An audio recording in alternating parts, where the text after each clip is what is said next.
ঈদযাত্রায় চাপ বেড়েছে মহাসড়কে। সাভারের বিভিন্ন গুরুত্বপূর্ণ পয়েন্টে সকাল থেকে যাত্রীদের ভিড় দেখা গেছে।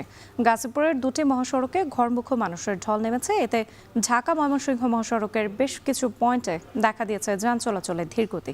এ নিয়ে আরও জানাতে সাভার থেকে যুক্ত হচ্ছেন হুমায়ুন কবির ও গাজীপুর থেকে ইফতেখার রায়হান। প্রথমেই যাচ্ছি সাভারে হুমায়ুনের কাছে। হুমায়ুন, এই মুহূর্তে সড়কের পরিস্থিতি কেমন দেখছেন জানাবেন?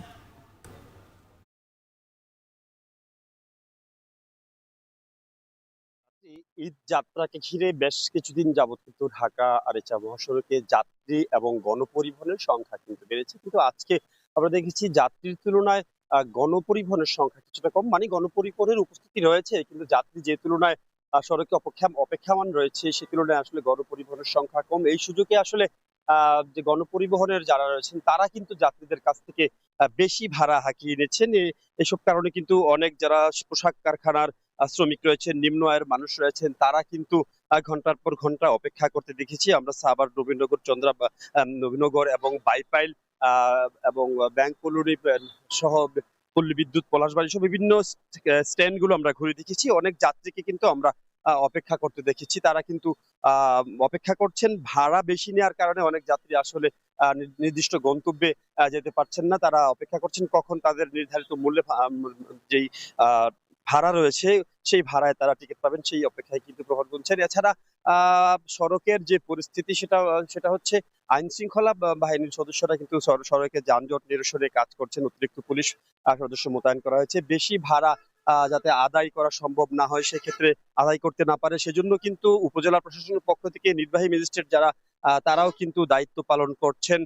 আমরা দেখেছি নবীনগর বাস কাউন্টার এবং বাইপাইল বাস কাউন্টারকে আহ নবীনগর থেকে একটি বাসের হেল্প বাস কাউন্টার এবং বাইপাইল থেকে একটি বাস কাউন্টার, সর্বমোট দুটি বাস কাউন্টারকে কিন্তু জরিমানার আওতায় নিয়ে আসা হয়েছে এবং তাদেরকে সতর্ক করা হয়েছে।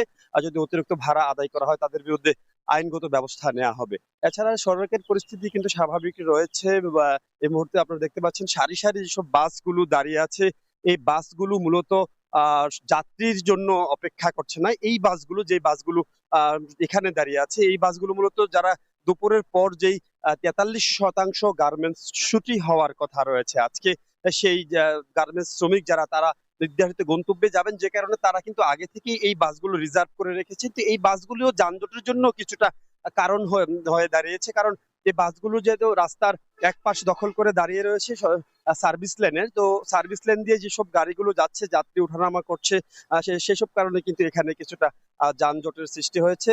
এবং এই যানজট নিরসনে যেমনটি বলছিলাম, প্রশাসনের পক্ষ থেকে কিন্তু ব্যবস্থা গ্রহণ করা হয়েছে। বিশেষ করে অতিরিক্ত ভাড়া আদায়ের যে বিষয়, সে বিষয়টিকে আসলে যাত্রী সাধারণ বলছেন, সংশ্লিষ্ট যারা রয়েছেন সড়ক পরিবহনের তাদের ব্যর্থতা বলছেন। তারা বলছেন নিম্ন আয়ের মানুষ যারা রয়েছেন তারা অতিরিক্ত ভাড়া দিয়ে গন্তব্যে যেতে হচ্ছে। এটি শুধু এবারই নয়, প্রতিবারের ঘটনাই কিন্তু এটি। এই বিষয়ে সরকার সহ সংশ্লিষ্ট যারা রয়েছেন তাদেরকে নজর দেওয়ার জন্য দাবি জানিয়েছেন। এবং বিশেষ করে সড়কের ঢাকা আরিচা মহাসড়ক এবং নবীনগর চন্দ্রা মহাসড়কের পরিস্থিতি স্বাভাবিক রয়েছে, তবে বাইপাইল এলিভেটেড এক্সপ্রেসওয়ে নির্মাণ কাজ চলমান কারণে ওই জায়গাটিতে কিছুটা জটলা এবং যানজট রয়েছে। এই ছিল আমার কাছে সড়কের পরিস্থিতি নিয়ে সবশেষ। সাভারের খবর শুনছিলাম, এবার একটু গাজীপুরে যেতে চাই ইফতেখারের কাছে। ইফতেখার, আমরা সাভারের পরিস্থিতি দেখছিলাম, সেখানে শুনলাম এতক্ষণ যে যাত্রীদের বেশি ভাড়া নেওয়ার অভিযোগ রয়েছে। আসলে গাজীপুরের কি চিত্র একটু জানাবেন? মহাসড়কে যানবাহনের চাপ কেমন দেখতে পাচ্ছেন? মহাসড়কে যানবাহন এবং যাত্রীর চাপ আজকে কয়েক গুণ বৃদ্ধি পেয়েছে এবং সকাল থেকে আমরা দেখতে পাচ্ছি যে এই দুটি মহাসড়কে বেশ কিছু জায়গায় দীর্ঘ যানজটের সৃষ্টি হয়েছে। প্রথমে আমি সড়কের চিত্র যদি বলি, যে ঢাকা ময়মনসিংহ মহাসড়ক, সেখানে টঙ্গীর পর থেকে অর্থাৎ গাজীপুরা 27 এলাকা থেকে শুরু করে চান্দনা চৌরাস্তা পর্যন্ত পুরো সড়কটিতে কিন্তু যানজট রয়েছে। এবং সেখানে আমরা ট্রাফিক পুলিশের সাথে কথা বলেছি, তারা যেটি বলছেন যে বিআরটির দুটি লেন সহ আর ঢাকা ময়মনসিংহ মুখী তিনটি লেনে কিন্তু যানবাহন একমুখী করে দেওয়া হয়েছে। শুধুমাত্র একমুখী ঢাকামুখী একটি লেন চালু রয়েছে।